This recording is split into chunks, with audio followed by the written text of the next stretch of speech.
Afternoon everyone, thanks आप सारे लोग यहाँ पे आए। We often face in life situations जहाँ पे हम जो कुछ अचीव करना चाहते हैं, जो कुछ करते हैं, उसमें बहुत थोड़ा सा रह जाता है। Very small portion is left and often हम 100% एफर्ट्स नहीं दे पाते हैं या लास्ट मोमेंट पे हट जाते हैं हम जो करना चाहते हैं उससे। The winners, the people who have done, who have achieved a lot, successful people, it is not कि वो बहुत अलग चीज करी है, लेकिन persistence, perseverance आखिरी लास्ट माइल तक ले गए हैं। The last mile is definitely very important। हम लोग इंजीनियर्स जितने हम इसको और महसूस कर सकते हैं। इंजीनियर्स के लिए बहुत हमेशा से कहा जाता है कि आखिरी दिन ही पढ़ते हैं। तो आप लोग तो विजन के स्टाफ, विजन के स्टूडेंट्स ऐसे नहीं हो, आप लोग तो पढ़ने वाले हो, लेकिन इंजीनियर्स लास्ट मोमेंट आखिरी रात पढ़ के पास होने की हमेशा से क्वालिटी रही है। तो जो लास्ट माइल है, लास्ट दिन, लास्ट मोमेंट, वो बहुत इंपॉर्टेंट होता है। एंड आपकी जो कोर क्वालिटीज हैं, आपका जो कोर मेटल है, आप सही में कितना वेल प्रिपेयर्ड है, ये सारी चीजें इफेक्ट डालती हैं आपके लास्ट मोमेंट के पे, आपके टोटल सक्सेस स्टोरी पे इस पे बहुत फर्क पड़ता है। We have with us mister Imran Khan who has spared time, and this time we all need lot of motivation, we all need lot of guidance। कहीं से भी कुछ मिले तो because this is the time जब हमें अपने आप को रखना है and grow करने के लिए तैयार रहना है। So I again thank Mr. Imran Khan and I request Rehan ji to tell something about him, and then we'll invite him, he can give his lecture and he can guide us। किसी भी अच्छे वक्ता की आने की जो मेहनत रहती है वो सफल तब होती है जब वो बता रहा हो, वो आप सीरियसली नोट करें एंड उसको आगे करें। हम लोग ने इसके पहले भी कई अच्छे गेस्ट लेक्चर्स कराए हैं। आई एम श्योर कि what mister Khan has to tell today would can bring in lot of changes in your life. लेकिन किसी भी बुक का पढ़ने का मायने तभी होता है जब आप उसका ढंग से नोट्स बनाए एंड आगे इम्प्लीमेंट कर सके। So that will be my request to each and every of you कि जो ये कह रहे हैं उसको सीरियसली सुने एंड उसमें से जितनी भी चीजें यूजफुल हैं, जितनी भी चीजें आप इम्प्लीमेंट कर सकते हैं, वो सारी चीजें आप डेफिनेटली इम्प्लीमेंट करें। ये हमारी तरफ से एक इनको थैंक्स बोलने का तरीका होगा। So I invite mister Khan for his lecture. Thank you sir. जैसा कि सर ने बताया, इमरान जी का भी लेक्चर जो है इसी टॉपिक पे है आज की। आपको जो है जो भी final year, pre final year, second year के स्टूडेंट है, इमरान जी उनको रिज्यूमे के बारे में थोड़ा सा गाइड करेंगे। और एग्ज़ाम अभी आपके आने वाले हैं, उसमें आपको एग्ज़ाम्स के बारे में भी गाइड करेंगे। इसके अलावा मोटिवेशनल लेक्चर भी सर का रहेगा। साथ ही साथ देखिए, हमारे वहाँ के जो फाइनल ईयर के स्टूडेंट हैं या थर्ड ईयर के जो फर्स्ट ईयर या सेकंड ईयर के स्टूडेंट हैं, आप लोग का जो आप लोग CV बनाते हैं, अपना रिज्यूमे बनाते हैं, वो बहुत अच्छी तरह प्रिपेयर नहीं होता है। तो इमरान जी का बहुत ही वास्ट एक्सपीरियंस है, इसमें कई कंपनी में रहे हैं पिछले 10-15 सालों से। TCS, इन्फोसिस, रेसनली कई कंपनीज में रहे हैं और सर का अच्छा आइडिया है। तो ये गेस्ट लेक्चर 1.5 आवर का रहेगा। तो मैं इमरान जी से रिक्वेस्ट करता हूँ कि टाइम ज़्यादा ना लेके इमरान सेशन को स्टार्ट करें।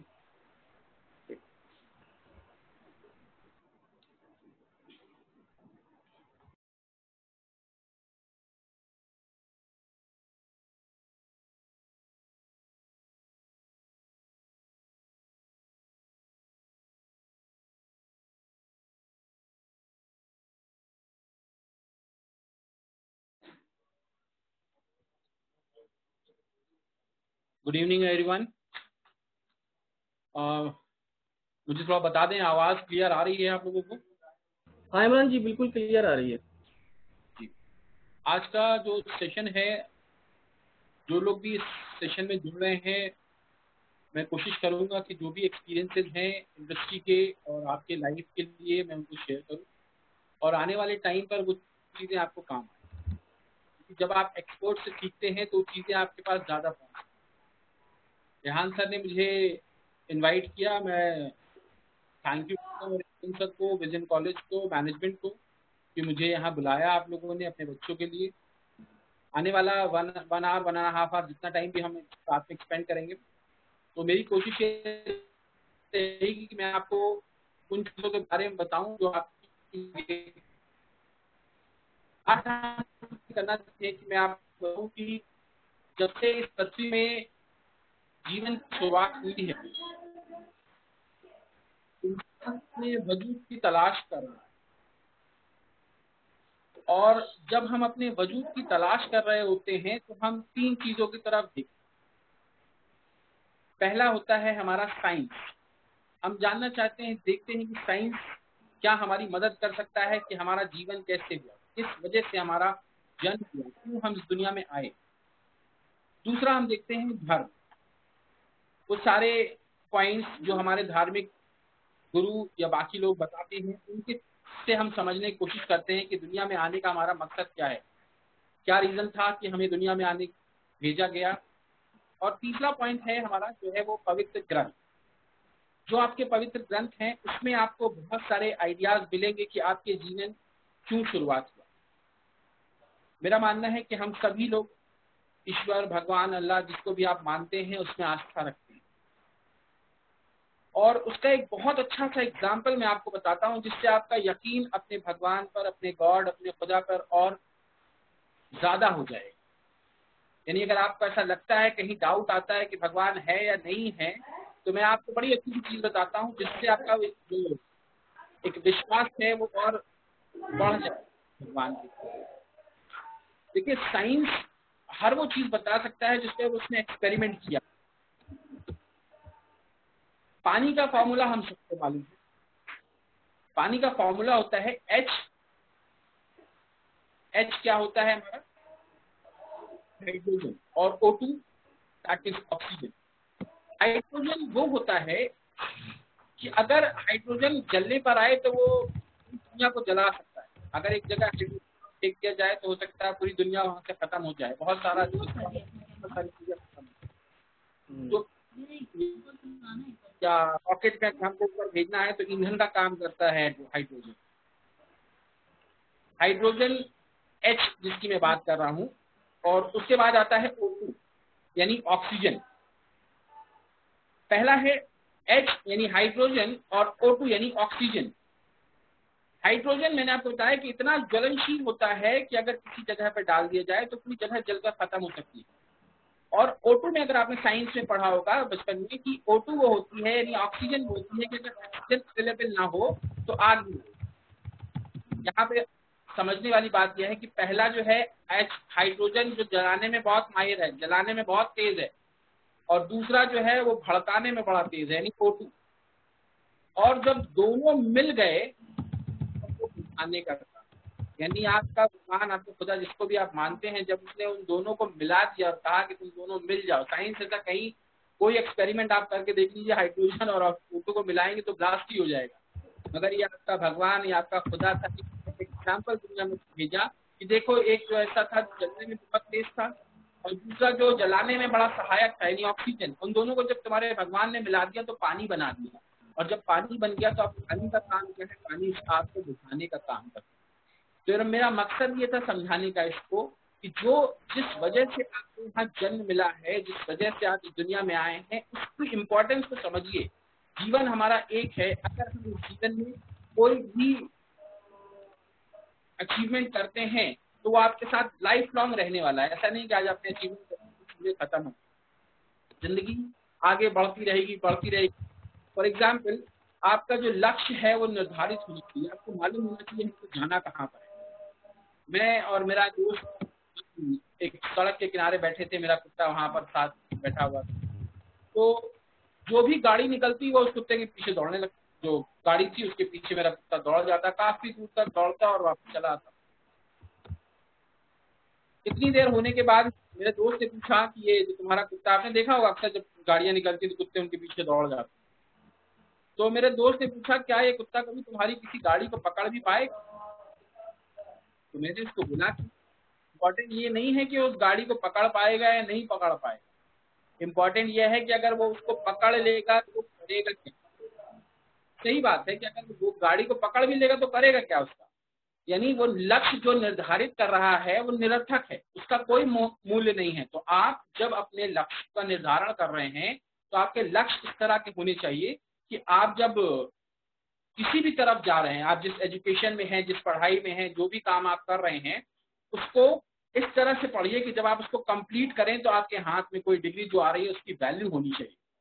आप अभी एजुकेशन में फाइनल ईयर के स्टूडेंट, सर ने मुझे बताया कि फाइनल स्टूडेंट हैं, हो सकता है आप मास्टर डिग्री के लिए आगे जाएं। या इसके बाद कुछ बच्चे जॉब करने के लिए जाएं। मगर आप इस चीज को समझिए, मेरा सलाह ये होती है बच्चों के लिए कि आप एज ऑफ 25 यानी 25 साल की उम्र तक सिर्फ पढ़ाई, उससे पहले अपनी पढ़ाई बिल्कुल मत छोड़िए, क्योंकि वो बहुत जरूरी है। अगर आप अपनी पढ़ाई 25 साल के पहले छोड़ रहे हैं तो आप उसी तरह कर रहे हैं जैसे एक कुम्हार मटका बनाता है, और मटका बनाने के टाइम पे अगर वो उसको सही से ना पकाए और उसमें पानी डाल दिया जाए तो वो टूट के बिखर जाता है, और अगर उसको सही तरीके से वो पक जाए तो इसमें फिर कितने टाइम भी आप पानी रखिए वो टूटता नहीं है। आपके साथ बच्चों यही है। अगर आज आपने जिम्मेदारियां जल्दी उठा ली, अगर आपको ऐसा लगा कि नहीं यार हमको काम करना है, हमारी फाइनेंशियल कंडीशन अच्छी नहीं है, हमें पैसों की जरूरत है, 10, 12, 15 हजार की नौकरी के लिए अगर आपने आज अपनी आगे की पढ़ाई सेक्रीफाइस कर दी तो आने वाला जीवन आपका बड़ा एवरेज होने वाला है, ये मैं आपको अभी बता दूं। तो मेरी सलाह ये है अपने बच्चों के लिए कि एज ऑफ 25 यानी 25 साल की उम्र तक सिर्फ और सिर्फ आपको पढ़ाई करनी है। उसके बाद जो आपको लगता है, जिस मास्टर डिग्री आप जो भी करें, जिस मास्टर डिग्री को आप करें या उसके आगे भी आप पढ़ना चाहते हैं तो वो भी पढ़ें, मगर अपने लक्ष्य का निर्धारण, जिस टाइम जिस कुत्ते का एग्जाम्पल दिया कि अगर वो गाड़ी पीछे जा रहा है तो गाड़ी कभी पकड़ भी लेगा तो करेगा क्या, इसी तरह से लक्ष्य का निर्धारण आपका ऐसा होना चाहिए, जिस कोर्स को आप कर रहे हैं, जिस कोर्स में आप आगे बढ़ रहे हैं, तो जब आप उसको कंप्लीट करें तो आपके हाथ में जो डिग्री आए उसके साथ कॉन्फिडेंस आना चाहिए कि मैं इस डायरेक्शन में आगे बढ़ रहा था और मुझे इस जगह जाना है, और अब मेरे पास ये एक लक्ष्य था जिसको मैंने अचीव कर लिया, और इससे आपको जो आप चाहते हैं सक्सेस, उसकी प्राप्ति होनी बड़ी जरूरी है। तो ये एक स्टेज है जहां आप बच्चों पढ़ रहे हो, पढ़ाई के साथ साथ अपने स्किल्स को जरूर शार्पन करते रहें। स्किल्स किस पे काम करते रहें, इंग्लिश पे काम करें, टीम वर्क है, जो भी कॉर्पोरेट के रिक्वायरमेंट्स है, अपने टीचर से बात करें और टीचर्स के साथ मिलकर समझें कि हमको आगे फ्यूचर में करना क्या है। अपने गोल्स का जो सेट करना है वो अपने टीचर्स, अपने सीनियर, अपने माँ बाप या अपने जो भी जिनको आपको लगता है कि जो मुझे सही तरीके से गाइड कर सकता है उससे बात करें और उसके साथ काम करें। मेरा सही सलाह बच्चों के लिए होती है कि हमेशा अपने टीचर के साथ रहिए। टीचर वो होता है जो आपके जीवन बना सकता है, और टीचर वही होता है जो आपके जीवन को भटका सकता है। अगर आपने अपने टीचर का साथ बनाए रखा, यानी आप उसके साथ बने रहे, तो यकीन मानिए आने वाले टाइम पर आप बड़े आसानी से हर चीजों को क्रॉस कर जाएंगे, क्योंकि टीचर के पास वो ज्ञान होता है कि वो आपको हर चीज, क्योंकि आप उसके साथ रह रहे हो साल भर, 2 साल, 3 साल, जितना भी आपने टाइम बिताया, उतने टाइम में वो आपकी हर चीजों से वाकिफ होता है कि आपके अंदर क्या पॉजिटिव है, क्या निगेटिव है। तो अगर आप जब उसके साथ रहते हो तो वो निगेटिविटी को हटाने की कोशिश करता है, और आपको कोई अगर सलाह दी जाए, कोई सजेशन दिया जाए तो कृपया उसको माने। फॉर एग्जाम्पल, अगर हम इसको एक एग्जाम्पल की तरह से लें कि अगर आपका बगीचा है, या बगीचा है जो आप लॉन जो होता है हमारा, अगर वहां पे घास उगाती है, उस घास को हटाने के क्या तरीके हैं? मेरे हिसाब से 2 तरीके हैं, क्योंकि हम वन वे कम्युनिकेशन है, मुझे कोई बोलना है, आप वहां से सुन रहे हैं, तो इसलिए मैं आपके आंसर भी दे रहा हूँ कि घास को हटाने के फिर 2 ही तरीके हैं। या तो आप मशीन से हटा दीजिए, मशीन चला दीजिए लॉन में, वो घास हट जाएगी, मगर महीने भर, 15 दिन, 20 दिन के बाद वो घास फिर निकलना स्टार्ट हो जाए। या फिर दूसरा तरीका है कि आप अपने घुटनों के बल बैठ जाइए और एक एक करके उस घास को निकालिए। जब आप एक एक करके घुटने के बल बैठ के उस घास को निकाल लेंगे तो वहां पर लंबे समय तक घास नहीं आएगी। हाँ, इस प्रोसेस में, सेकेंड वाले प्रोसेस में, जहां घुटने के बल आप बैठ रहे हैं वहां तकलीफ होगी, वहां दर्द होगा, आपको ज्यादा मेहनत लगेगी, मगर वहां पर घास दोबारा लंबे समय तक नहीं आएगी। कहने का तात्पर्य यह है कि जब आप अपने टीचर के साथ मेहनत करेंगे, ग्राउंड पे रहकर काम करेंगे, ग्राउंड क्या है आपका, आपका स्कूल, कॉलेज, जिस जगह पर भी आप पढ़ रहे हैं, अगर वहां पर आप मेहनत करेंगे तो बाहर की दुनिया में आपको उतनी तकलीफ नहीं होगी। मगर अगर आपने कॉलेज को अपना लाइफ किया कि ठीक है हम गए नहीं गए, कैंटीन में बैठ गए, या आज नहीं जा रहे हैं, छुट्टी कर लेते हैं, ये सारे एटीट्यूड वैसे ही हैं जैसे कि हम घास पर मशीन चला रहे हैं कि ठीक है पढ़ तो रहे हैं हम, और टाइम बीन के लिए हम अपना स्कोर भी कर लेते हैं, पास भी हो जाते हैं, मगर यकीन रखिए कि अगर आपने सही तरीके से मेहनत नहीं की तो वो घास फिर निकल आएगी। घास की मैं जो आपको उदाहरण दे रहा हूँ वो असफलता है, वो फिर से बाहर निकल आएगी, फिर आप डिप्रेशन में चले जाते हो, फिर आपको लगता है कि नहीं ये काम मेरे लिए नहीं है और मैं नहीं कर पा रहा। इसीलिए बच्चों, अगर आप अभी पढ़ रहे हो, कॉलेज में हो, जब तक आप पढ़ाई करो, मेरा सलाह मैंने आपको दी, फिर रिपीट कर रहा हूँ कि एज ऑफ 25 साल की उम्र तक सिर्फ पढ़ाई करें। उसके बाद आपको जहां पर भी जॉब करना है, जिस जगह पर काम करना है, कोई बिजनेस स्टार्ट करना है, जो भी आपको लगता है कि हाँ मुझे ये करना है, उसको आप आगे बढ़ाइए। और यकीन मानिए उस टाइम पर आप मेच्योर होंगे, जब आप डिसीजन ले रहे होंगे या बात कर रहे होंगे, तो आपकी बात करने से लोग प्रभावित होंगे। तो जो घास का मैंने एग्जांपल दिया वो यही है कि अगर आज आप घुटनों के बल बैठ रहे हैं, यानी आप अपने कॉलेज में जा रहे हैं, सारे लेक्चर्स अटेंड कर रहे हैं, टीचर के साथ काम कर रहे हैं, टीचर जो बोल रहा है उसको सुन रहे हैं, समझ रहे हैं, अगर वो डांट रहा है तो भी उसके अंदर कुछ सीख छिपी होती है। मेरा मानना तो ये है कि जो बच्चे अपने टीचर का रिस्पेक्ट नहीं करते वो जीवन में कहीं नहीं पहुंचते। टीचर को अपमानित करते हैं या टीचर को गलत शब्द कह रहे हैं, हो सकता है सामने आप ना कहें, पीठ पीछे कह रहे हैं, तो भी वो आपके लिए हानिकारक है। यकीन मानिए वो सारे लोग जिन्होंने अपने टीचर की रिस्पेक्ट नहीं की, वो जीवन में कहीं नहीं गए। वो बड़े एवरेज, कॉमन और आपके पान के ठेलों और चौराहों में इस तरह के लोग आपको मिल जाएंगे। मगर आप अगर जिंदगी में सक्सेस करना चाहते हैं तो सबसे पहला मंत्र ये है कि अपने टीचर की रिस्पेक्ट करिए, अपने टीचर के साथ मिलकर काम करिए। वो जो पढ़ा रहा है या सिखा रहा है, जितना भी आपको ज्ञान मिल रहा है, तो वहां बैठ कर लीजिए। मैं आपको एक स्टोरी बताता हूँ, इस स्टोरी से आपको शायद ज्यादा समझ में आ जाएगा। असल में हमारा जो एजुकेशन सिस्टम है उसमें दोनों चीजें मिसिंग है, एजुकेशन और सिस्टम, दोनों के साथ समस्या है। तो मैं आपको स्टोरी बताता हूँ, उसके साथ आपको शायद समझ में आए। एक बच्चा था, वो गांव में जैसे स्कूल हुआ करते हैं, गांव में जो बच्चे होते हैं, वो बच्चा, गांव से स्कूल थोड़ा दूर हुआ करते हैं। जब आप देखेंगे कोई गांव है या स्कूल थोड़ा सा 1 किलोमीटर आधा किलोमीटर दूर होता है, वो बच्चा गांव से अपने स्कूल के लिए निकलता, जाता, रास्ते में एक बगीचा पड़ता, बाग, जहाँ पे बहुत सारे पेड़ होते हैं। अगर आप समझे इसको कि बहुत सारे पेड़ होते हैं, उसको बाग बगीचा कहते हैं। तो जब वो स्कूल जा रहा होता तो रास्ते में, स्कूल के रास्ते में एक बगीचा पड़ता, वो जाके वहां पर बैठ जाता, पूरा दिन वहां बैठा रहता। जब उसको स्कूल की छुट्टी होती, उसके दोस्त लौटते, तो वो उस बगीचे से निकलकर उन दोस्तों के साथ वापस अपने घर चला जाता। 1 महीने तक यही सिलसिला चलता रहा, यही होता रहा। 1 महीने के बाद एक टीचर को ऐसा लगा कि यार ये बच्चा आ नहीं रहा है। अच्छा, गांव में क्या होता है, गांव में टीचर चले जाते हैं घर, शहरों में शायद ना जाए, मगर गांव में टीचर उनके घर चले जाते हैं। तो एक टीचर उस बच्चे के घर पहुंचा। घर पहुंचने के बाद उसने कहा कि आपका बच्चा स्कूल नहीं आ रहा। उसके पिताजी से कहा, पिताजी ने कहा बच्चे को बुलाया जाए। बच्चे को बुलाया कि बाहर आओ भाई, तुम्हारे टीचर आए हैं, कह रहे हैं तुम 1 महीने से स्कूल नहीं जा रहे। टीचर ने पूछा उस बच्चे से, तो बच्चे ने ये कहा कि पिताजी आप सर को वापस भेज दीजिए, मैं आपको कारण बता दूंगा कि मैं स्कूल क्यों नहीं जा रहा। मैं फिर से रिपीट करता हूँ, जब बच्चे को बुलाया गया और पूछा गया कि भाई आप किस सर आए हैं और ये कह रहे हैं 1 महीने से आप स्कूल नहीं जा रहे हो, क्या कारण है, तो बच्चे ने कहा मैं आपको पिताजी कारण बता दूंगा, बस आप अपने जो टीचर आए हैं उनको वापस भेज दीजिए। तो टीचर ने कहा कि जरूर ये कोई बहाना बनाएगा।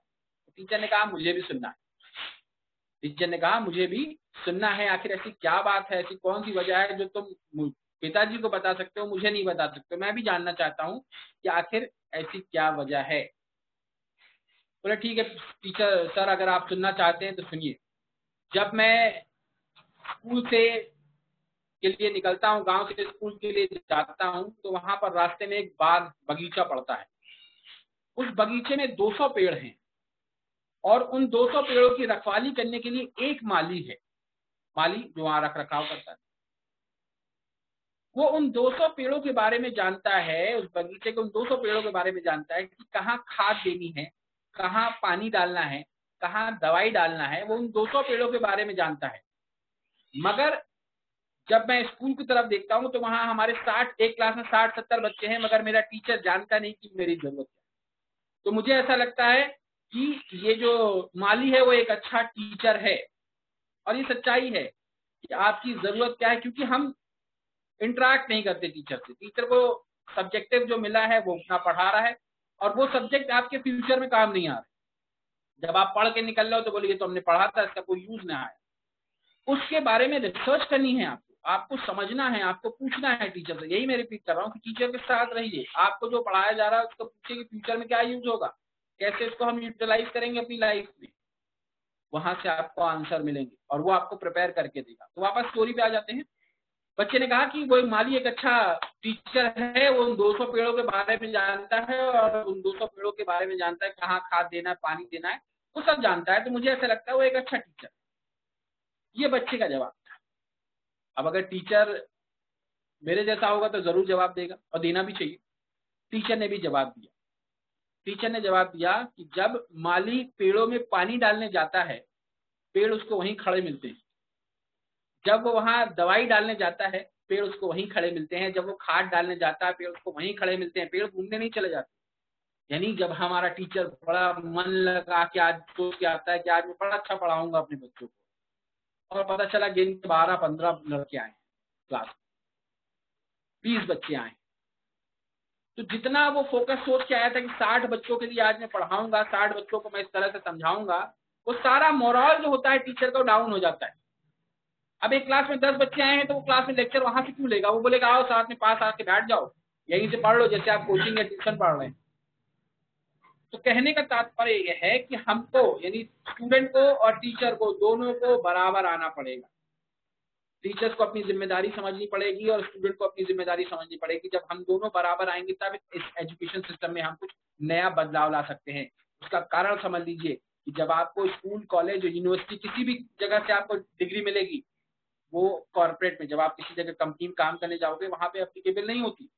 वो ऐसा नहीं कि अगर आपने 90% लेके आया तो बोले ठीक है 90% आ जाओ, हम आपको अब जॉब दिए देते हैं। कहीं नहीं होने वाला।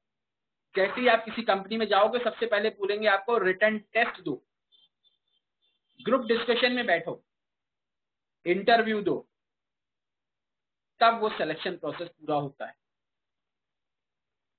कॉलेज के और या यूनिवर्सिटीज की बड़ी बड़ी डिग्रियां किसी काम नहीं आने वाली कि आपको उससे जॉब मिल जाएगी। आपको जॉब मिलेगी जब वो आप कंपनी अपने लेवल पे टेस्ट करेगी आपको कि क्या जो आपने पढ़ाई की है वो उस लायक है कि हम आपको यहाँ पर रख सकते हैं। यानी जिस चीज की मैंने बात की घास उखाड़ने वाली, कि अगर आपने घुटनों पे बैठकर घास उखाड़ी है तो यकीन मानिए फिर आपका काम हो जाएगा और आप सेलेक्ट हो जाएंगे। और आपने सिर्फ वहाँ कॉलेज में, स्कूल में रहकर टाइम पास किया है, मशीन की तरह घास निकाल दी कि ठीक है टाइम भी हम दिख जाते हैं कि हम कर रहे हैं, पढ़ रहे हैं, तो फिर वहां बड़ी तकलीफ है।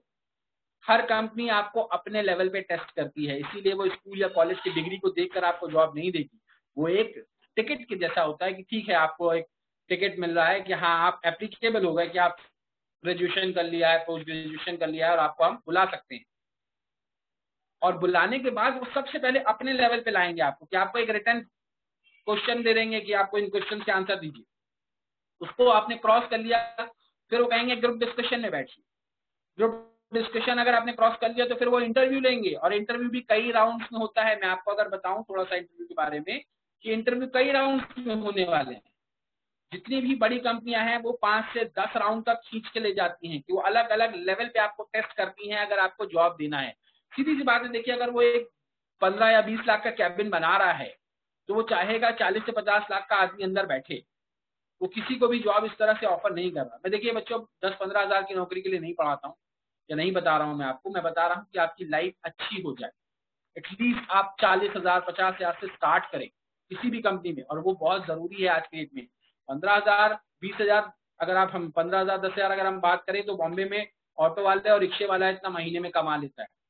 तो हमारे पढ़ने का फिर क्या औचित्य निकला? अगर हमारा 20,000 या 10,000 ही कमाना एम है तो वो तो उतना ऑटो वाला भी कमा रहा है।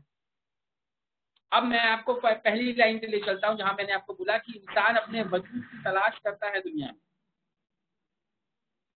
और भगवान ने आपको भेजा है। तो भगवान ने जब आपको भेजा है तो उसका कंट्रोल है आप पर, और वो कंट्रोल ये है कि उसने आपको मौका दिया है कि आप पढ़ाई करें, आप कॉलेज जा सकें, आप वहां पढ़कर अपनी जिंदगी को, अपने अपने परिवार की जिंदगी को आगे ले जा सकें।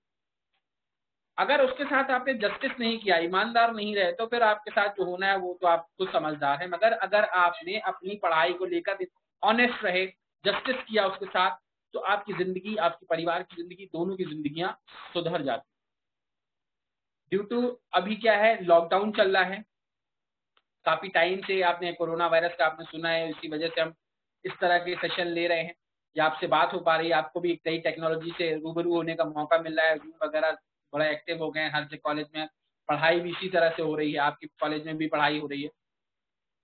इसका एडवांटेज लीजिए। आज आपके साथ टीचर नहीं है, मगर टीचर फिर भी कोशिश करके आप तक पहुंचने की कोशिश कर रहा है। मुझे भी बुलाया कि सर आप बच्चों से इंटरेक्ट कर लीजिए, मैंने कहा ठीक है, मैं बिल्कुल बात करूंगा।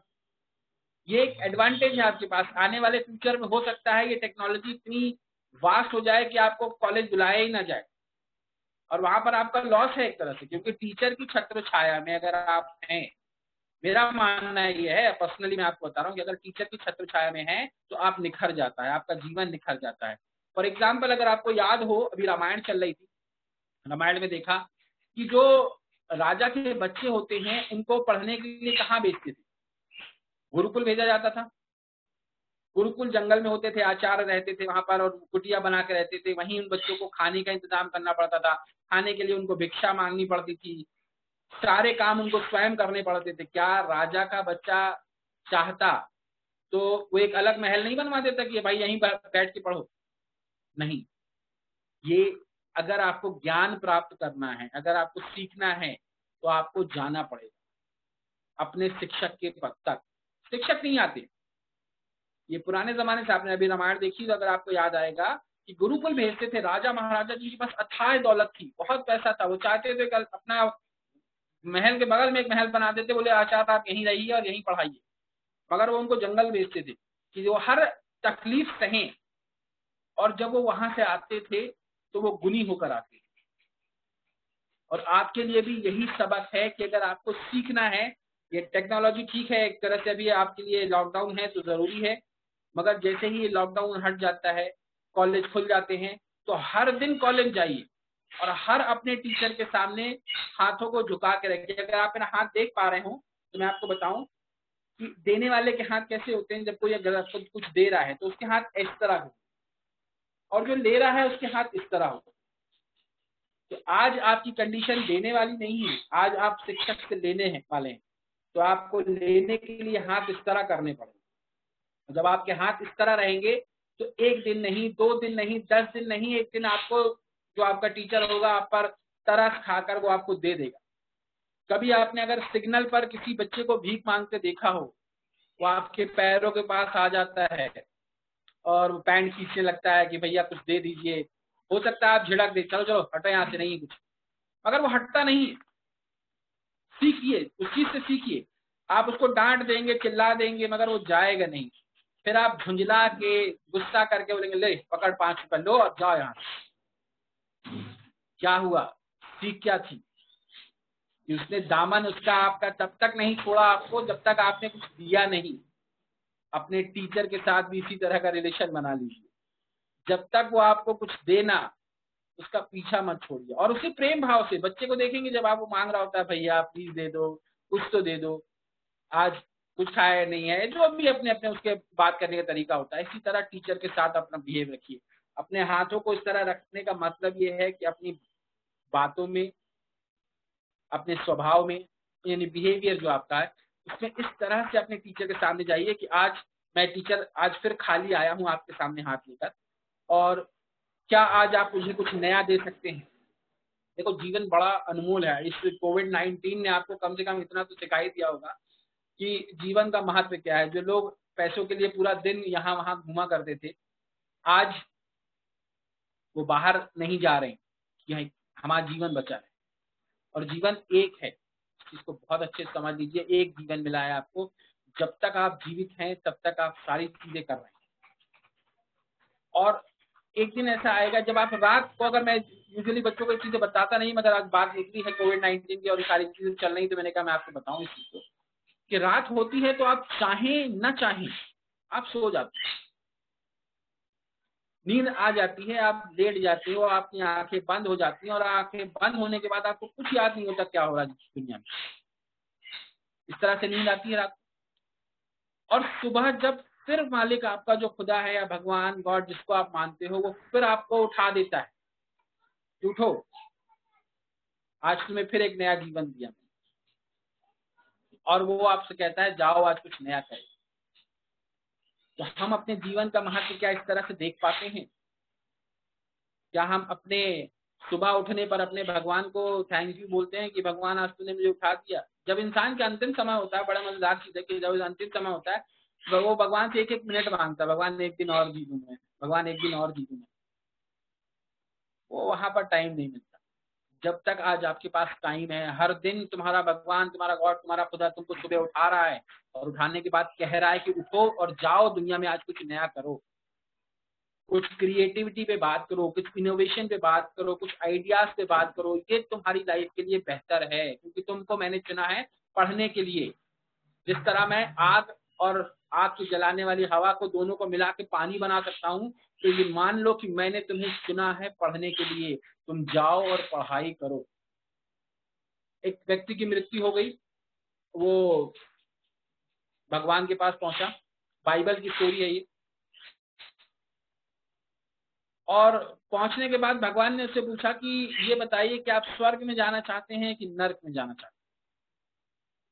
ऐसा होगा नहीं, जो आपके कर्म होंगे उसके हिसाब से आपका डिसाइड हो जाएगा आप कहाँ जाने वाले। स्टोरी है, स्टोरी की तरह समझिए, बाइबल में पढ़ी थी मैंने स्टोरी। भगवान ने उससे पूछा तुम स्वर्ग जाना चाहते हो या नरक जाना चाहते हो? तो उसने कहा भगवान मैं दोनों देखना चाहता हूँ, मैं स्वर्ग भी देखना चाहता हूँ, मैं नरक भी देखना चाहता हूँ। तो बोला ठीक है चलो। पहले वो नरक में गए। नरक में गए, बहुत सारा खाना रखा है, बहुत सारी चीजें रखी हुई है, हर चीज नरक में खाने के लिए, यानी जो आप सोच सकते हैं वो हर वो चीज जो आप खाना चाहते हैं, हर वो चीज वहां पर रखी है। मगर लोग वहां के खा नहीं पा रहे। कारण क्या है? उनके हाथों में एक एक मीटर के नाइफ और फॉर्क यानी चाक, छुरी और कांटा बंधा हुआ 1 मीटर का। तो अब वो जब खाने की कोशिश करेगा तो ऐसे तो मुड़ नहीं पा रहा, तो रखा सारी चीजें हैं मगर वो खा नहीं पा रहा। तो बड़े तकलीफ में वहां के लोग। इस व्यक्ति ने कहा भगवान मुझे स्वर्ग दिखा दो। तो स्वर्ग गए। स्वर्ग में भी वैसे ही सारी चीजें टेबल में रखी हैं, हर चीज जो नर्क में अच्छे से अच्छी चीज खाने की रखी थी वही सारी चीजें यहाँ पर भी थी। जिस तरह उनके हाथों में एक एक मीटर के नाइफ और फॉर्क बंधे हुए थे, उसी तरह यहाँ पर भी उसी तरह एक एक मीटर के नाइफ और फॉर्क बंधे हुए थे। मगर फर्क सिर्फ इतना था कि नर्क वाले लोग खुद खाने की कोशिश कर रहे थे तो 1 मीटर का नाइफ और फॉर्क मरने वाला नहीं, और जो स्वर्ग था वहां वो एक दूसरे को खिला रहे, यानी आप मुझे खिला रहे थे और मैं आपको खिला रहा था, तो वो जगह स्वर्ग हो गई। कहने का सेंस कि जब आप कॉलेज जाते हैं तो अपने टीचर को सपोर्ट करिए, अपने टीचर के अगर वो आज सही फील नहीं कर रहा तो उसको अच्छा फील कराइए और उससे कोशिश करिए कि आप ज्ञान की प्राप्ति कर सकें। ये एटीट्यूड होना चाहिए सीखने के लिए। और यही एटीट्यूड जब आप किसी कंपनी में जाएंगे, किसी जगह पर जाएंगे, आपको बड़ी मदद करेगा। इसीलिए मैं कहता हूं कि जिंदगी में अगर कुछ सीखना है तो सीखने की सबसे अच्छी जगह आपकी होती है स्कूल और कॉलेज। उसके बाद दुनिया में कोई कुछ नहीं सिखाता। वहां बाहर तो बड़ा तामझाम है, हर इंसान अपने आप को आगे बढ़ाने के लिए कोशिश कर रहा है कि मैं कैसे आगे बढ़ जाऊं, मैं कैसे आगे निकल जाऊं। वहां आपको कोई सिखाने वाला नहीं मिलेगा, वहां आपको खुद से ही बढ़ना पड़ेगा। और वो तब बढ़ पाएंगे आप जब आपको स्कूल कॉलेज में आपने मेहनत की। क्लासरूम का मकसद समझिए, क्लासरूम का मकसद ये नहीं है कि हम बहुत सारे लोगों को बिठा के एक जगह पर हमने पढ़ा दिया। क्लासरूम में आने का मकसद ये है कि जब गूगल से पढ़ रहे हैं ना, हम अभी यहाँ पढ़ रहे हैं मगर यहाँ वो लर्निंग नहीं है। आप जब इसको पढ़ के खत्म करेंगे तो आपको वो चीज सीख नहीं होगी। क्लासरूम में जब आप देखते हैं तो हमारे 60 बच्चे आए हैं क्लास में, अलग अलग कल्चर से आए हैं, अलग अलग परिवार से आए हैं, अलग अलग स्वभाव के बच्चे हैं, कुछ अच्छे हैं कुछ खराब हैं, कुछ सुनने को तैयार नहीं, अलग अलग तरीके के बच्चे होते हैं। उनके साथ आप कैसे रह के सरवाइव करना सीखते हैं, ये है जिंदगी। जब आप अपनी क्लास में अलग अलग व्यवहार, अलग अलग कल्चर, अलग अलग समाज के लोगों के बच्चों से मिलते हैं, उनकी भावनाओं को समझते हैं, उनकी सोच को समझते हैं और उसके साथ उनकी सोच के साथ काम कर सकते हैं आप पॉजिटिव वे में। मेरा तो मानना ये है कि अगर मेरा जन्म हुआ है और मैंने अगर कुछ सीखा है तो मैं पॉजिटिव ही करूं। निगेटिविटी की बहुत बड़ा अंबार लगा हुआ है लोगों के पास। आप सिर्फ सोच के देखिए, आपको 10 चीजें निगेटिव समझ में आ जाएंगी और आप एक चीज देखिए, एक चीज किसी के बारे में अच्छा सोच के देखिए, आपका दिमाग अलाउ ही नहीं करेगा कि आप किसी के लिए अच्छा बोलो। जैसे लेक्चर चालू हुआ, अब यहाँ गर्मी है, मुझे कोट पहनना पड़ रहा है, तो पहला तो दिमाग में आ रहे यार बच्चों के साथ इतने 1 घंटा बैठना है कोट पहन के, गर्मी बहुत। निगेटिविटी, फिर उसके बाद तुरंत इस चीज को पॉजिटिविटी में कंट्रोल किया कि नहीं, हो सकता है कि इस लेक्चर से, इस चीज से शायद उन बच्चों का कुछ भला हो जाए, आने वाले टाइम पे उनको कुछ ताकत मिले इस चीज से लड़ने के लिए जो समाज में चल रहा है, जो सोसाइटी में चल रहा है। देखो तुम पढ़े लिखे हो, तुम्हारी अपनी एक सोच होनी चाहिए, उस सोच के साथ तुम इस देश को आगे ले जाओ। तुम भीड़ का हिस्सा नहीं हो सकते कि अगर भीड़ कह रही है कि हमको इस तरफ जाना है और अगर तुम्हारी सोच कह रही है कि मुझे इस तरफ जाना है, पूरी दुनिया को एक तरफ चलने दो, तुम एक तरफ चलो। अगर तुम्हें लगता है तुम सही हो, तुम्हारी सोच अगर कहती है कि मैं पॉजिटिव यानी सकारात्मक सोच के साथ आगे बढ़ूंगा, अपने तरफ चलिए। तुम्हारा जो बनाने वाला है, जो भगवान है, जो ईश्वर है, जो खुदा है या गॉड जिसको आप मानते हैं, उसके बारे में बता दूं मैं आपको कि जब आप, कई सारे ऐसे बच्चे होते हैं, जैसे मैंने कहा कि आप एज ऑफ 25 तक पढ़ाई करिए, 25 साल तक पढ़िए, तो बोलते अरे सर हमारे पास खाने के लिए पैसे नहीं है, हमको जॉब करना बहुत जरूरी है, हमारी फाइनेंशियल कंडीशन अच्छी नहीं है। लड़कियों का रहता है कि हमको शादी होनी है, हमारे परिवार नहीं मान रहे। मगर एक चीज समझ लीजिए, जीवन एक ही है। आप चाहें तो उस कच्चे घड़े का जो एग्जाम्पल दिया उस तरह से अपने आप को बांट लें, या फिर आप जो मैं कह रहा हूं उस तरह से अपने आप को पूर्णतः तैयार करें और फिर दुनिया के सामने आए। और वो ज्यादा इफेक्टिव है। मेरा मानना यह है कि वहां पर ज्यादा आपको रिस्पॉन्स मिलेगा, ज्यादा इज्जत मिलेगी, लोग आपकी कद्र करेंगे। और जिन जिन लोगों को ये लगता है कि हमारा परिवार वैसा नहीं है या हमारी स्कूलिंग अच्छी नहीं हुई, या कहने का सेंस कि अगर हम इंग्लिश मीडियम से नहीं पढ़े तो हमारी इंग्लिश अच्छी नहीं है, तो उसके लिए सीखिए। वही मैं कह रहा हूँ, आपको घास उखाड़ना है तो घुटनों के बल बैठिए। घुटनों के बल बैठना मतलब एक्स्ट्रा तकलीफ देना, एक्स्ट्रा एफर्ट्स डालना। जो चीज आप पास में नहीं कर पाए, स्कूल में नहीं कर पाए, कॉलेज में करिए। इंग्लिश नहीं बनती तो ये मत कहिए कि सिर्फ इंग्लिश नहीं बन रही सर, इंग्लिश सीखिए, कोशिश करिए। वो सारे लोग जो आपसे आजू बाजू इंग्लिश बोल सकते हैं उनसे बात करिए। अगर वैसा माहौल नहीं है, वो बच्चे इंग्लिश बोलने वाले हैं ही नहीं, अपने टीचर से बात करिए। एटलीस्ट सबसे पहले जाके गुड मॉर्निंग करिए सुबह, गुड मॉर्निंग सर, इतना तो कर सकते हैं। उसके बाद एक लाइन में और पूछ लीजिए, हाउ आर यू। अच्छा, अगर आपसे कोई पूछता है हाउ आर यू, तो आपके ज्यादातर लोगों का आंसर क्या होगा? I am fine, I am good, इस तरह के आपके आंसर। मुझे ऐसा लगता है, मैं आपको सुन तो नहीं सकता, तो ज्यादातर लोगों के आंसर होते हैं, जैसे पूछा हाउ आर यू तो आंसर ये आता है I am fine sir, I am good. मगर अब जब आपसे कोई पूछता है हाउ आर यू, ये इंटरव्यू में बड़ा काम आएगा। अगर इंटरव्यू में आप इंटरव्यू देने जा रहे हैं और अगर आपसे कोई पूछता है जो इंटरव्यू ले रहा है हाउ आर यू, तो आपको आई एम फाइन या आई एम गुड नहीं कहना है, आपको बोलना है I am very well and what about you. फिर से रिपीट करता हूं, I am very well and what about you. ये इसका ज्यादा बेहतर आंसर है। जब आप इंटरव्यू में या किसी अच्छी कंपनी में इंटरव्यू देने जाएंगे तो सामने वालों को समझ में आएगा कि आपकी तैयारी अच्छी है, आप पढ़कर अच्छा आए। Every interview finish with in 10 second, 10 second में इंटरव्यू खत्म हो जाता है साहब। जैसे ही आप अंदर आते हैं, आपके अंदर आने से लेकर आपके बैठने तक ही हम जज कर लेते हैं कि आप हम कंपनी के लिए सही है या नहीं है। क्वेश्चन आंसर तो बहुत सेकेंडरी आता है, तो उसको सीखना चाहिए आप। जैसे मैंने बताया, आप आए, अंदर आए, उसने पूछा हाउ आर यू, तो आपने कहा आई एम फाइन, तो उसने कहा ठीक है फाइन लगा लो आप इसका। और अगर आप कहते हैं उसको I am very well and what about you, तो ये ज्यादा बेहतर साउंड करता है, सुनने में भी अच्छा लग रहा है और सामने वाले को इंप्रेस भी कर रहा है। अगर आपको कोई थैंक यू बोलता है तो आप क्या बोलेंगे? वेलकम, या जो भी आपके आंसर होंगे। मगर आज से अगर आपको कोई थैंक यू बोलता है तो आप बोलिए इट्स माय प्लेजर, चाहे वो इंटरव्यू में हो, कॉलेज में हो या बाकी जगहों में। देखिए, दो तरह की कम्युनिकेशन है। जैसे मैं आपसे बात कर रहा हूँ, ये फॉर्मल कम्युनिकेशन है, हम स्टूडेंट और टीचर की तरह बात कर रहे हैं। फ्रेंड्स के साथ आप फाइन कह सकते हैं, ओके कह सकते हैं, गुड कह सकते हैं। मगर जब आप टीचर या इंटरव्यू या कंपनी या जॉब के बारे में अगर आप प्रोफेशनली कहीं बात कर रहे हैं, तो आपके वर्ड सेंटेंस लेवल के होने चाहिए कि सामने वाले को समझ में आए कि आपकी तैयारी अच्छी है। इसी तैयारी की मैंने बात की है। अगर आपको लॉकडाउन में मौका मिला है, कोशिश करिए इंग्लिश स्टार्ट करने की, पढ़ने की कोशिश करिए। इंग्लिश पढ़ने से आपको जो कोई कोचिंग ज्वाइन कर लीजिए, या कोई आपका स्टूडेंट ऐसा हो जिसको इंग्लिश अच्छी आती है, उससे बात कर लीजिए। और अगर वो भी ना हो तो मोबाइल में कस्टमर केयर का नंबर तो होता ही है सबके पास, इंग्लिश चूज करिए कि मुझे आपसे बात करना है इंग्लिश में, 8 से 10 मिनट उसी को खाइए, हमारा सिम गुम गया, हमसे बात नहीं हो पा रही है, जो भी आप करना चाहें एटलीस्ट इंग्लिश में करिए। इंग्लिश देखिए सुनने से आती है, जितना इंग्लिश आप सुनेंगे उतना आपके दिमाग में स्टोर होती है। इंग्लिश पढ़ने से कभी नहीं आती। अगर आप कहें कि नहीं मैं इंग्लिश ग्रामर पढ़ रहा हूँ, ये पढ़ रहा हूँ, कभी नहीं बनेगा। जब तक आप इंग्लिश सुनेंगे नहीं, इंग्लिश सुनने की आदत डालिए, इस कानों को सुनने की आदत डालिए इंग्लिश की। फॉर एग्जाम्पल, एक जो रिक्शा चलाता है आप क्या, तो आप देखेंगे शहर में आपके कानपुर में जो रिक्शा चलाता है, उससे बोलिए आप रेलवे स्टेशन चलो, तो आपको रेलवे स्टेशन ही ले जाएगा।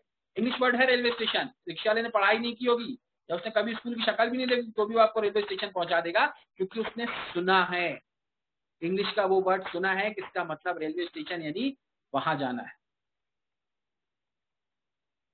और अंग्रेज का बच्चा हिंदी क्यों नहीं बोल पाता? क्योंकि उसने सुना नहीं। तो आज से जितने दिन भी लॉकडाउन चल रहा है, लॉकडाउन एक अच्छी अपॉर्चुनिटी है आपके बच्चों के लिए कि आप इसको ये मत सोचिए कि बड़ा टेंस माहौल है, बाहर चीजें हो रही, नो डाउट तकलीफ तो है ही है। इसके साथ साथ उसका यूटिलाइज करिए अपने टाइम का। मेरा कहने का मकसद यह है, यूटिलाइज करिए, इंग्लिश पढ़ने की कोशिश करिए। आने वाले टाइम पे लॉकडाउन जैसे ही खुलता है, 4-5 सेक्टर में आपको बता देता हूँ, उसके बाद फिर मैं अपने रिज्यूमे पे आपको बता दूं, क्योंकि हमारे पास टाइम बहुत लिमिटेड है, क्लासेस बड़ी लंबी हो जाती है इस तरह से अगर हम बात करते रहेंगे। लॉकडाउन खुलने के बाद 4-5 सेक्टर ऐसे हैं। अभी देखिए आप बहुत सारे लोगों की जॉब जा रही हैं, आप देखेंगे कई सारे लोग जो सरकार के आदेश हैं कि आप 30% लोगों को बुला के काम करिए, 50% लोगों को बुला के काम करिए, तो बाकी 50% कहाँ जाएंगे?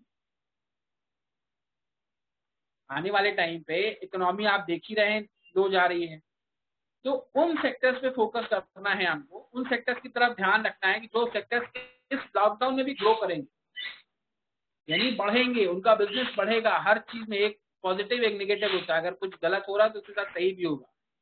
तो इस लॉकडाउन में 4-5 सेक्टर है। पहला सेक्टर अगर मैं आपको बताऊं, e commerce. E commerce, Flipkart, Grofer, Big Basket, Amazon, ये सारी कंपनीज ग्रो करेंगी। अब बाहर लोग जाने से, अभी जैसे आपने देखा ना, आप ऑनलाइन आप सामान मंगा रहे हो, सब्जियां भी ऑनलाइन आ जा रही हैं। फ्लिपकार्ट और ग्रोफर और बिग बास्केट वालों ने हजारों जॉब्स निकाली हैं कि पहुंचा सके हम अपने सर्विस सेंटर्स के थ्रू अपना सामान वहां तक पहुंचा सके।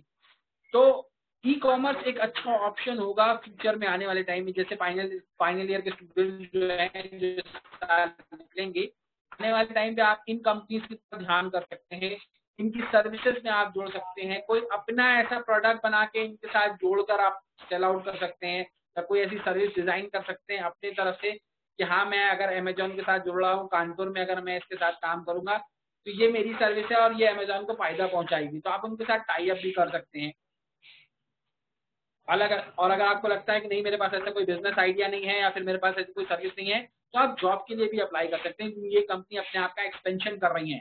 अब जो लोग बाहर मार्केट में जा रहे थे, अब उनको आदत लग गई है, धीरे धीरे होता चला जाएगा। अभी 3 महीना 4 महीना जब तक ये चले, 6 महीना चले, तब तक ये आदत हो जाएगी कि लोगों को लगेगा कौन मार्केट जाए, ऑनलाइन ही मंगा लो। तो नो डाउट ई कॉमर्स एक बेटर ऑप्शन होगा फ्यूचर में आने वाले टाइम पर आपके लिए जॉब सर्च करने के लिए। आप इस फील्ड में जॉब सर्च कर सकते हैं। सेकेंड है ऑनलाइन एजुकेशन, जो हम कर रहे हैं, हम पढ़ाई कर रहे हैं, जिस तरह से हम पढ़ रहे हैं।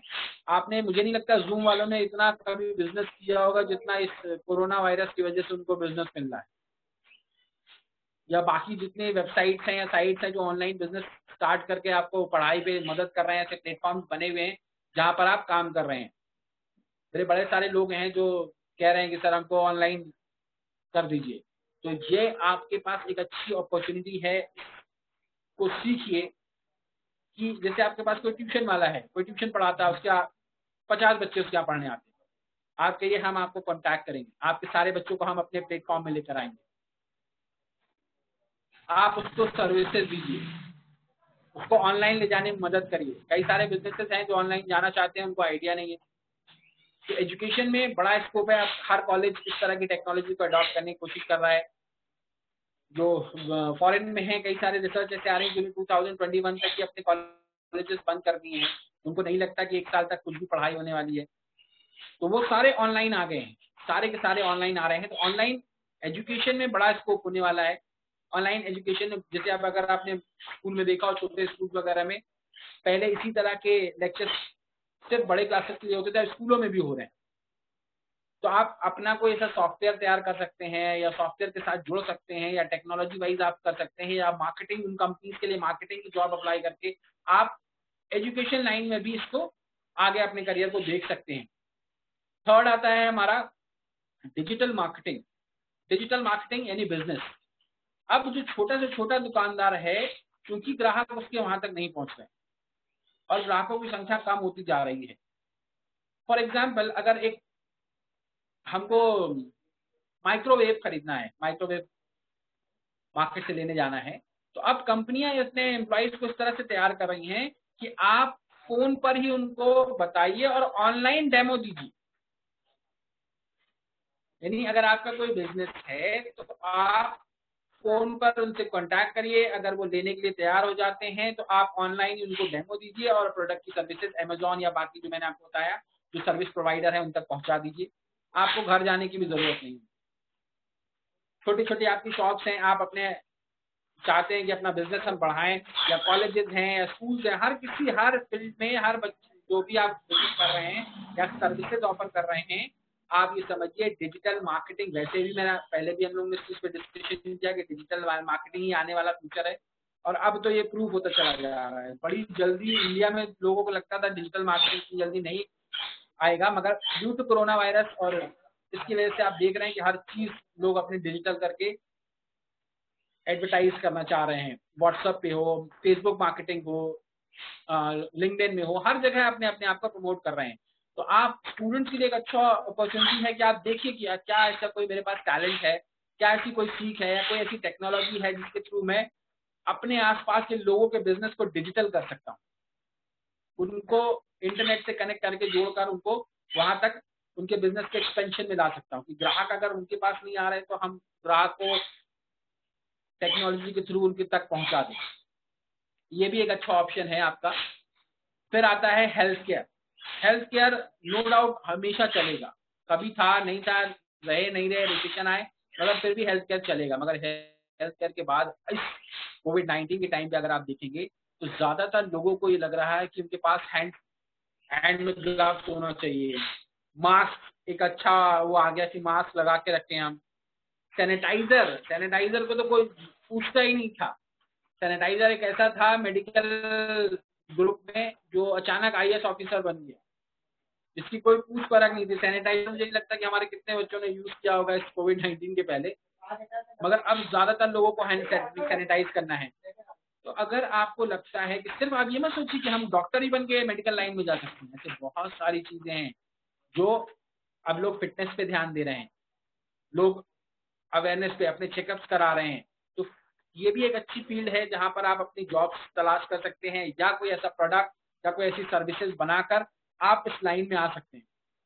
फॉर एग्जाम्पल, अभी जैसे अलग अलग स्टेट गवर्नमेंट ने कहा कि आप मास्क प्रोड्यूस करिए, जो घर में लेडीज हैं वो मास्क बनाए और उनका हम खरीद लेंगे, पैसे देंगे उनको, तरह का बिजनेस स्टार्ट हुआ। आप सोचिए क्या आप पढ़ लिख कर कोई ऐसा बिजनेस स्टार्ट कर सकते हैं?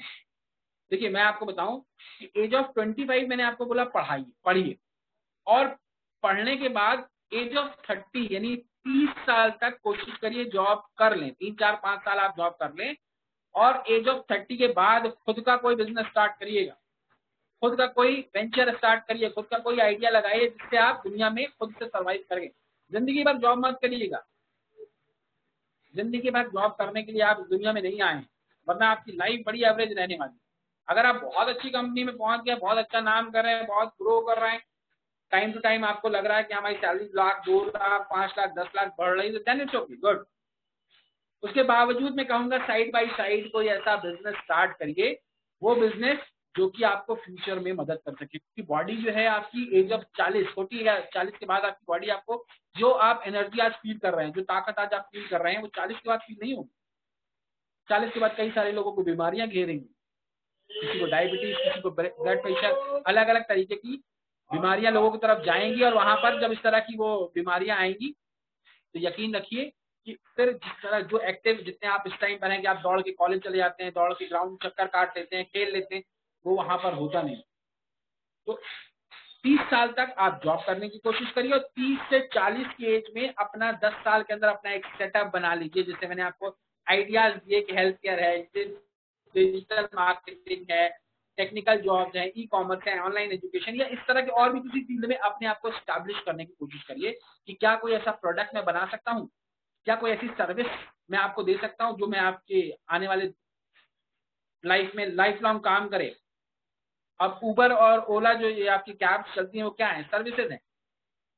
उन्होंने आपको सिर्फ फोन करना है और आपको वहां तक पहुंचा देना है, ये सर्विसेज है। लक्स साबुन क्या है? वो प्रोडक्ट है, आप यूज कर रहे हैं और दोनों चल रहा है सर्विस में। जो जो सर्विसेज, जैसे मैं आपको पढ़ा रहा हूँ, एक सर्विस दे रहा हूँ मैं आपको, टीचर आपको पढ़ा रहे हैं वो सर्विसेज दे रहे हैं आप। इस तरह का अगर कोई आप काम कर सकते हैं जहां पर आपको प्रोडक्ट्स की जरूरत ना हो, सिर्फ आप सर्विसेज दे रहे हैं, तो भी आप किसी न किसी जगह पे सेट हो जाइए।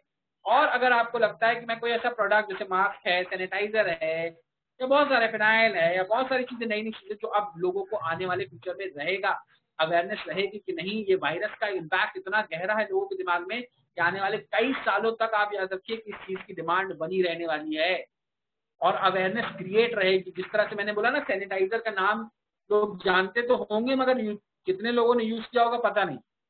अगर अब हर दूसरा तीसरा व्यक्ति सैनिटाइजर जानता है और कोशिश करता है कि हाथ को साफ कर ले, अगर मिल जाए तो साफ कर ले। नो डाउट महंगा है, और महंगा है तो हर किसी के रीच में नहीं है। आप कोशिश करिए कि आप उसे सस्ता बना दीजिए या अच्छा बना दीजिए या कुछ ऐसा प्रोडक्ट ले आइए।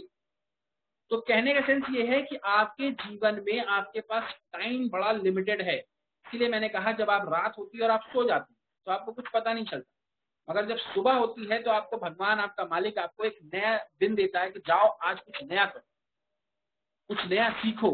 और सीखने का जो वर्ड मैं यूज करता हूँ, सीखने का वर्ड ये है कि आप जाइए और अपने टीचर से सीखिए, अपने मेंटोर से सीखिए, अपने गाइड से सीखिए कि वो आपको क्या कुछ सिखा सकता है। मेरे हिसाब से इतना मैंने आपको बताया है। अब हम रिज्यूमे की तरफ मूव हो जाएं क्योंकि उसके लिए भी हमको काफी टाइम लग जाएगा। रिज्यूमे और सीवी, रेहान सर अगर आप मुझे सुन रहे हैं तो स्क्रीन पहला वाला शेयर कर दें जरा।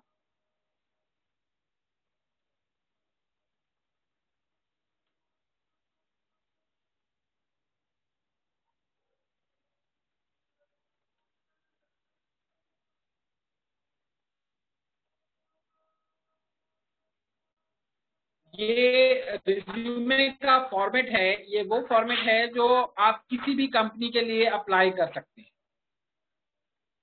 अलग अलग लोग अलग अलग फॉर्मेट बनाते हैं, मगर मैं आपको ये सजेशन दे रहा हूं कि ये फॉर्मेट ऐसा है जो आपको 99.99 कंपनीज में एप्लीकेबल हो जाएगा, चल जाएगा, आपको बहुत चेंजेस करने की जरूरत नहीं पड़ेगी। तो सबसे पहले तो आप ये समझ लीजिए कि what is the basic difference between biodata, CV and resume. 3 चीजों के वर्ड के नाम है। पहला है बायोडाटा, दूसरा है रिज्यूमे, कई लोग रिज्यूम बोलते हैं, रिज्यूम करेक्ट वर्ड नहीं है, आपको रिज्यूमे बोलना है। और तीसरा होता है सीवी। सीवी का फुल फॉर्म होता है करिकुलम विटे। तो बायोडाटा, सीवी और रिज्यूमे में अंतर क्या है? ज्यादातर लोगों को ये चीजें पता नहीं होती, इसी वजह से आने वाले टाइम पर आपको फेस करना पड़ सकता है, प्रॉब्लम हो सकती है। इंटरव्यू में आप जब जाएंगे तो आपको हो सकता है क्वेश्चन किया जा सकता है। तो इसीलिए सर से हमारी बात हुई, हमने कोशिश किया कि हम आपको एक फॉर्मेट बताएं जो आपको फ्यूचर में, जो बच्चे फाइनल ईयर स्टूडेंट्स हैं या जो आगे आने वाले टाइम पे जॉब करने जाएंगे, उनको ये चीज की जरूरत पड़ेगी। इसका कॉन्सेप्ट बड़ा आसान है और बड़ा सही है, इसको समझ लीजिए। सेंटेंस बोल रहा हूँ, इसको दिमाग गौर से सुनिएगा जो मैं कहने चाह रहा हूँ। एक अच्छा इंटरव्यू आपको एक अच्छी जॉब दिला सकता है। फिर से रिपीट करता हूँ, एक अच्छा इंटरव्यू आपको एक अच्छी जॉब दिला सकता है। यानी अगर आपको एक अच्छा इंटरव्यू हो गया तो आपकी एक अच्छी जॉब लग सकती है। उसी तरह एक अच्छा रिज्यूमे और सीवी एक आपको एक अच्छा इंटरव्यू दिला सकता है। यानी अगर आपकी रिज्यूमे और सीवी सही बना होगा तो अच्छी कंपनी, बड़ी कंपनीज आपको कॉल करेंगी। क्योंकि अगर आप देखें इसको, naukri.com और जो timesjob.com में अगर आप इसको बनवाने की कोशिश करेंगे तो आपको 1500 से 2000 रुपए चार्ज करते हैं वो इस चीज को बनाने का। मगर अगर आप खुद से कंप्यूटर सेंटर में बनाने जाएंगे तो वो 20 रुपए में बना देता है। उसके बाद एक सेट फॉर्मेट होता है, वो लिखता है और बना के आपको कहता है ये हो गया आपका 20 रुपए में तैयार। तो कुछ तो फर्क होगा बच्चों, जो 20 रुपए में मिल रहा है और फिर 2000 रुपए। तो कुछ तो फर्क होगा ना। तो मैं आपको जो फॉर्मेट बता रहा हूँ, अगर आपने इसी फॉर्मेट पर अपना रिज्यूमे CV बना लिया तो मुझे लगता है कि आपको किसी के पास जाने की जरूरत नहीं पड़ेगी और फ्यूचर में आपको काम आए। रिज्यूमे और CV में अंतर समझ लीजिए। बायोडाटा में, बायोडाटा आपकी जॉब के लिए नहीं होता, biodata is only for matrimonial purpose, यानी शादी के लिए बायोडाटा का प्रयोग किया जाता है। आप कभी भी जॉब के लिए बायोडाटा लेके ना जाए। रिज्यूमे उन बच्चों का बनता है जो फ्रेशर्स हैं, जिन्होंने कहीं काम नहीं किया है, उन बच्चों का रिज्यूमे बनता है। और जो लोग जिन्होंने जॉब कर लिया, जैसे मैं कंपनीज में काम कर चुका हूँ, आपके टीचर्स आपको पढ़ा रहे हैं, कॉलेज में काम कर रहे हैं, तो जो लोग एक्सपीरियंस हैं, जिन्होंने कहीं काम किया, कहीं जॉब किया है, उनका CV बनता है। फ्रेशर्स के लिए रिज्यूमे और एक्सपीरियंस के लिए CV। तो ये जो फॉर्मेट आपको स्क्रीन पे दिख रहा है, सबसे पहले आप देखेंगे लेफ्ट हैंड साइड के ऊपर से अगर आप देखिए जाके, तो सबसे पहले आता है नाम। आपको नाम थोड़ा सा बड़ा लिखना है, उतना बड़ा कि आपको वो दिखाई दे, आसानी से दिखाई दे। फॉन्ट का साइज जो है, फॉन्ट साइज आप 14 रखें, और जो बाकी नॉर्मल लिखा हुआ है उसको आप फॉन्ट साइज 12 रख सकते हैं।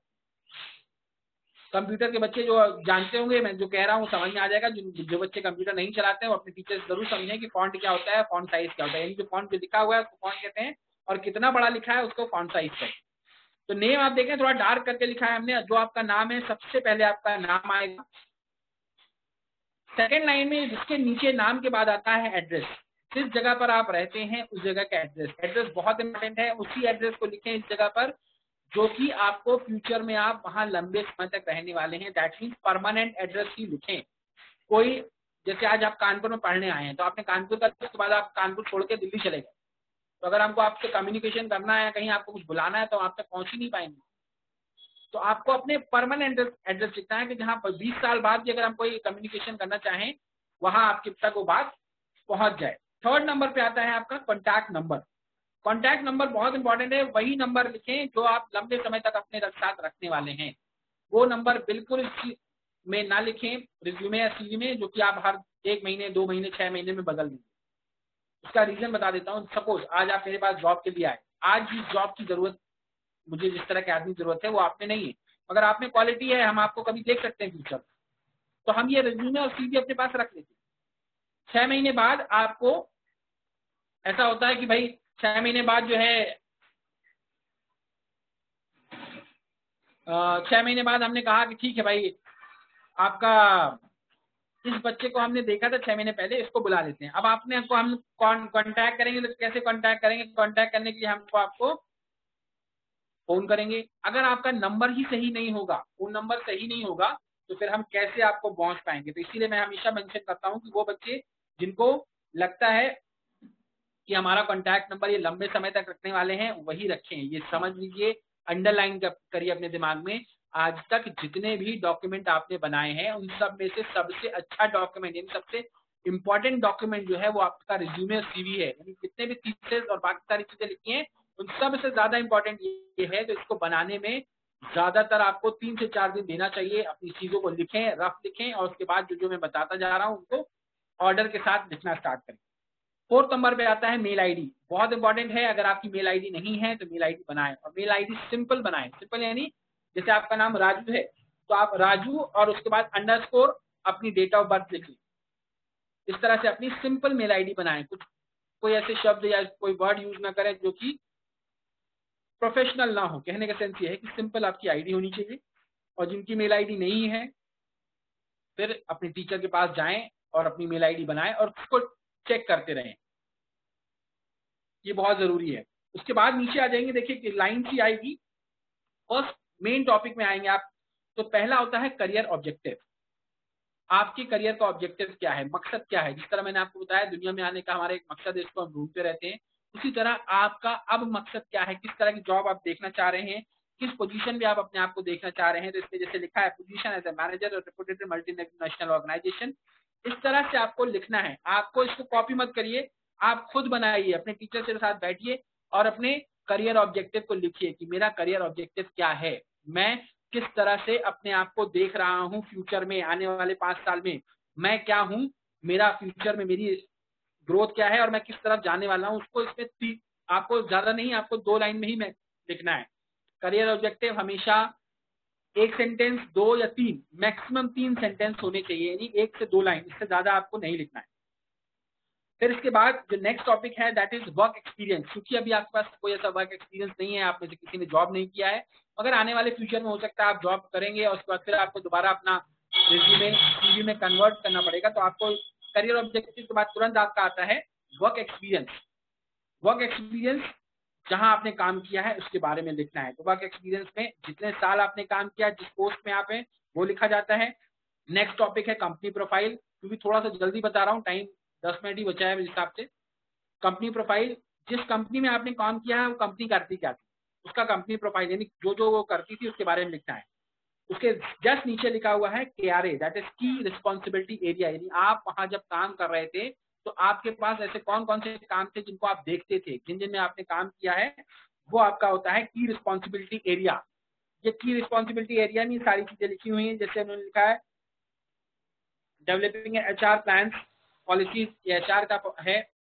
तो HR से रिलेटेड जो भी काम होंगे ये KRA में आता है। KRA एक बड़ा नोन वर्ड है कॉर्पोरेट्स में कि आपका KRA क्या है, दैट इज की रिस्पॉन्सिबिलिटी एरिया, यानी जिस जॉब के लिए आपको रखा गया था उसमें आपके किन किन फंक्शंस पे आप काम करते थे। नेक्स्ट आपका उसके नीचे आ जाएगा अचीवमेंट। जब आप उस जगह पर इस KRA के अंतर्गत काम कर रहे थे तो आपने उस ड्यूरेशन में जब तक आपने जॉब किया है, सर नीचे कर लीजिए उसको, नेक्स्ट कर लीजिए, नेक्स्ट स्लाइड में आ जाएगा वो अचीवमेंट में। अचीवमेंट, जो आपने KRA में काम किया उसमें आपने क्या क्या अचीव किया, कोई ऐसा अवार्ड मिला है आपको कंपनी की तरफ से, आपने बहुत अच्छा काम किया था, वो सारे अचीवमेंट यहाँ लिखे जाएंगे। ये एक्सपीरियंस वालों के लिए। अब जैसे मैंने करियर ऑब्जेक्टिव बताया और आप फ्रेशर हैं, आप स्टूडेंट हैं, तो आपका एक्सपीरियंस नहीं है तो ये हट जाएगा, ये आप में अभी नहीं आएगा, ये आपको फ्यूचर में कहीं आपको जब एक्सपीरियंस हो जाएगा तब आप ऐड करें। फ्रेशर के लिए करियर ऑब्जेक्टिव के बाद सीधे आता है educational qualification. Educational qualification that means वो जो आपने पढ़ाई की, जिस तरह से इसमें आप देखेंगे रो और कॉलम्स बने हुए इसी तरह से बनाइए। क्योंकि कोई भी इन HR के पास 30 से 45 सेकंड वो एक रिज्यूमे के देखता है, उनके पास हजारों रिज्यूमे होते हैं, हजारों CV होते हैं, तो वो आपको बहुत टाइम नहीं देने वाला कि पूरा दिन आपका एक CV बैठ के पड़ेगा। उसको बहुत लिमिटेड टाइम, वो आपको 30 से 40 सेकंड 45 सेकंड में आपका पूरा देखता है। अगर आपको सही लगा तो आपको वो कॉल करते हैं, अदरवाइज वो आपको कॉल भी नहीं कर रहे हैं। सबसे पहले इसमें जो हमने लिखा है एजुकेशन क्वालिफिकेशन में कोर्स में देखिए MBA, BBA, HSC और आपका 10th और 12th, सबसे हायर डिग्री। जो लोग गलती करते हैं पहले 10th लिख देते हैं फिर 12th, फिर अपनी नीचे डिग्री बढ़ाते रहते हैं, वो गलत है। जो सबसे बड़ी डिग्री है, जैसे आपने MBA किया है तो सबसे पहले आपका MBA आएगा, फिर BBA आएगा, यानी पोस्ट ग्रेजुएशन, ग्रेजुएशन, 12th और 10th, इस ऑर्डर में आपको लिखना है। कोर्स के जस्ट सेकंड में लिखा हुआ है मेजर सब्जेक्ट, कौन कौन से आपके सब्जेक्ट थे। MBA में इसने HR से किया हुआ है। सेकंड उसके बाद लिखा है यूनिवर्सिटी और बोर्ड, जो यूनिवर्सिटी और बोर्ड है उसका, और पासिंग ईयर, किस साल में आपने पास किया है। And the last one is percentage. Percentage का एक फॉर्मूला मैं आपको समझा दूं कि परसेंटेज वही लोग बनाएं या लिखें रिज्यूमे में जिनके परसेंटेज 70 प्लस आए हों, 65 प्लस हों, वो लोग अपने परसेंटेज लिखें।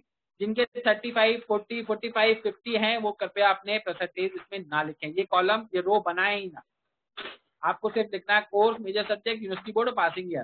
क्योंकि जब आप दिखा रहे हो कि हमारे 35% या 40 या 45% आए हैं, तो वो आपको वैसे ही कॉल नहीं करने वाले, वो आपको बुलाने वाला ही नहीं है। तो बेहतर ये है कि आप अपना परसेंटेज देखिए। आइडिया है एक तरह का कि आप अपने परसेंटेज ना लिखें, हो सकता है वो आपको चेक करने के लिए बुला लें, और आप में अगर क्षमता होगी, क्वालिटी होगी, अगर आपने सीखा होगा तो आप इंटरव्यू में बैठ के अपने आप को प्रूव कर सकते हैं और आपको जॉब मिल सकती है। परसेंटेज अगर आपकी बहुत अच्छे हैं, 70 हैं, 75, 80, 90 हैं, जरूर लिखें। यानी हर वो चीज जो अच्छी है आपके पास यहाँ लिखी जाती है। एजुकेशन क्वालिफिकेशन के बाद जस्ट नीचे है आपका समर प्रोजेक्ट। अगर अभी आपने फाइनल ईयर स्टूडेंट्स हैं, डेफिनेटली आपको समर प्रोजेक्ट मिले होंगे। जो समर प्रोजेक्ट की डिटेल है उसको लिखना है। कैसे लिखना है? पहला समर प्रोजेक्ट डिटेल 2 मंथ्स, जिस कंपनी में आपने किया है वो आपको लिखना है।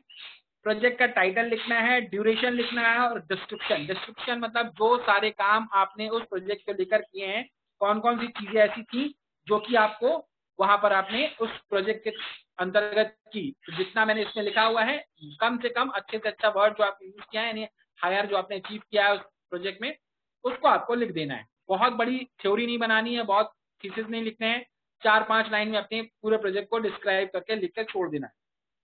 नेक्स्ट आ जाता है personal skills. Personal skills freshers के लिए बहुत इंपॉर्टेंट है, वो आपसे इसी को रिले के इंटरव्यू में क्वेश्चन भी पूछेंगे।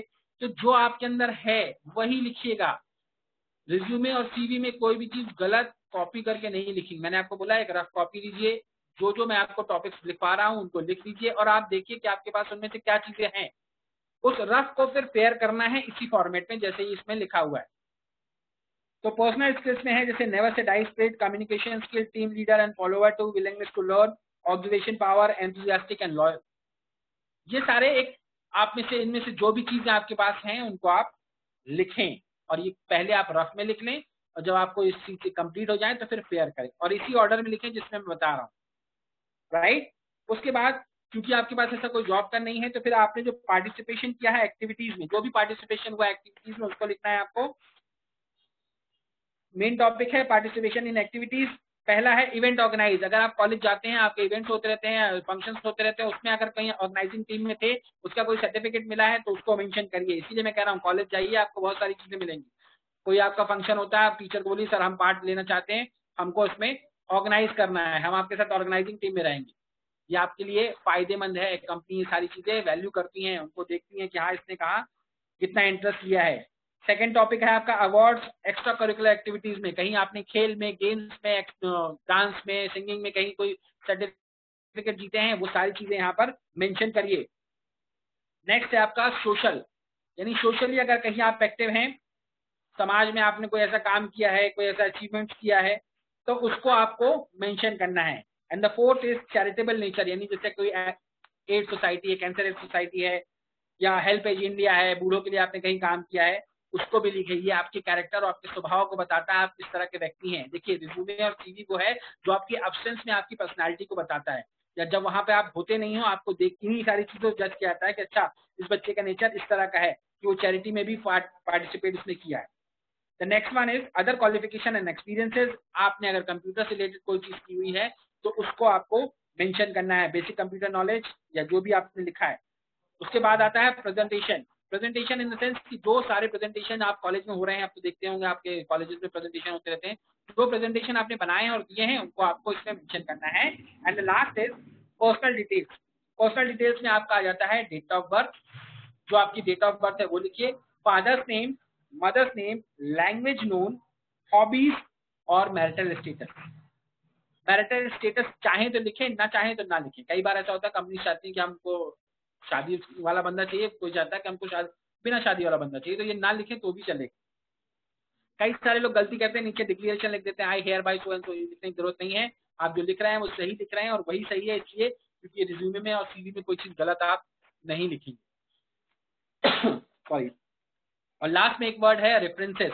रेफरेंसेस वो होता है जहां पर आपको कहने का रेफरेंसेस, यानी आपको जो टीचर पढ़ाते हैं उनसे बात कर लीजिए कि सर मैं आपका रेफरेंस देना चाहता हूँ। रेफरेंसेस के बारे में मैं आपको फिर कभी नेक्स्ट किसी क्लास में जरूर बता दूंगा, या सर से आप डिस्कस कर लीजिएगा। रेफरेंसेस आपको अलग पेज में बना के देना है। लास्ट में डेट डाल दीजिए और सिग्नेचर कर दीजिए। आपका एक सिंपल फॉर्मेट है, ये आपको 99% कंपनीज में एप्लीकेबल है, चल जाएगा। ऊपर देखेंगे रिज्यूमे में कहीं रिज्यूमे और सीवी लिखा नहीं होना चाहिए। कई सारे बच्चे गलती करते हैं, ऊपर लिख लाते हैं सीवी और रिज्यूमे। तो ये सारी चीजों का ध्यान रखिए। मेरे हिसाब से मैंने बहुत सारी पॉइंट्स कवर कर दिए हैं। टाइम 2 या 3 मिनट का बचा हुआ है। तो रेहान सर अगर आप कुछ बताना चाहते हैं उसके बारे में या कुछ क्वेश्चन है तो पूछ लीजिए मुझसे। थैंक यू इमरान जी, काफ़ी आपने जो है टाइम देके बच्चों को काफ़ी डिटेल में हर एक चीज़ बताई है। शुरुआत का जो आपका लेक्चर था वो काफ़ी अच्छा था और जो है हमें भी कई पॉइंट्स जो है अच्छे लगे और बच्चों को भी स्टार्टिंग में पॉइंट्स फॉलो करने चाहिए। देखिए आपने जो लाइफ के बहुत सारे एग्जांपल्स बताए हैं और आपको टीचर की रिस्पेक्ट को लेके कॉलेज की लाइफ, कॉलेज कितना इम्पोर्टेंट है आपके लिए, और ये जो आपकी एजुकेशन लाइन है 24 साल तक एज में जो आपको फोकस करना है जिन चीज़ों पे, वो सब आपसे इमरान सर ने डिस्कस किया है और इनकी बातों को आपने ध्यान से सुना होगा और इसको आप फॉलो करिए। कोई भी गेस्ट लेक्चर कराने का देखिए मकसद ये होता है कि आपको वो कुछ चीज़ें ऐसी मिले जो आपकी लाइफ में जिसका फ़र्क पड़े। बहुत सारे ऐसे लोग होते हैं उनको किसी मोड़ पे किसी की बात समझ में आ जाती है तो वो उनकी पूरी लाइफ चेंज हो जाती है। तो एक दूसरे के की नॉलेज से ही हमें बहुत सारी चीज़ें सीखने को मिलती है। कम्युनिकेशन स्किल आप लोग अपनी अच्छी करिए और भी सारी चीज़ों पर ध्यान दीजिए। और जितने भी final year pre final year के बच्चे हैं वो अपना CV को मेंटेन करें, हम फॉर्मेट भी आपको शेयर कर देंगे।